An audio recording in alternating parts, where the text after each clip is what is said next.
welcome back to my channel. It's your girl Cheche. If you are new to my channel, welcome. My name is Cheche Okoye, and if you're a returning subscriber, welcome back. Okay, so today guys, I'm going to be doing another holiday glam, okay, but this time it's going to be like New Year's theme, you know, New Year makeup, New Year makeup tutorial, New Year's glam. Yeah, you get what I mean, right? Okay, so I'm not going to be doing like a chit chat, you know. I'm just going to like go ahead and do the makeup. I did my base off camera, just my foundation. I'm going to do the rest here on camera. I really don't want the video to be like so long, so I'm going to pay more attention to my eyes, and then I'm just going to do the rest, you know, quick because I don't want it to be like too long. So I went ahead to switch up my hair because I'm going to be doing a very neutral look today, so you know, neutral hair.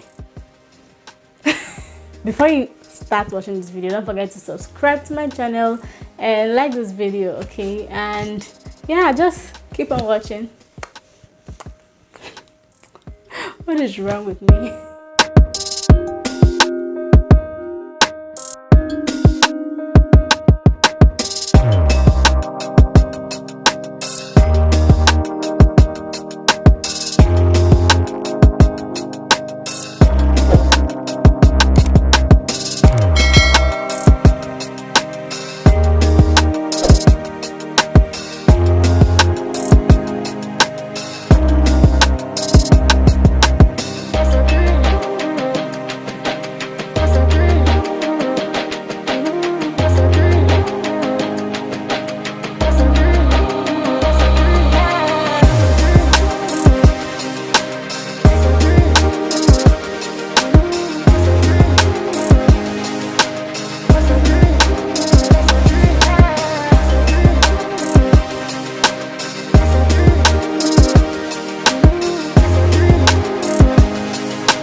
So guys, this is the final look. I'm really happy how the look turned out. Like, I wasn't really expecting it to be like this, but it turned out really nice. And yeah, I hope you guys enjoyed watching this video. Tell me what you think in the comment section. Don't forget to subscribe to my channel, okay? And give this video a thumbs up. And officially, Happy New Year. Depending on when you're watching this video, it should be up on 31st December, but still, Happy New Year. This is my last video for the year. We've really come a long way on my channel, guys. Like, it's been a weird year, but God is good, okay? That's all I have to say. And I hope 2021 is going to be better for all of us, you know. It is. I know it's going to be better for all of us. Anyway, thank you for staying with me in 2020, and I hope I'll see you guys in 2021. Okay, 2021, which is tomorrow. That is weird. This year ran so fast. Like, it was January, and then February, and then boom, it's December. Now it's New Year. I can't even believe it. Anyway, I'll see you guys next year, and I'll see you guys on my channel next year. Enjoy your holiday, guys, and bye.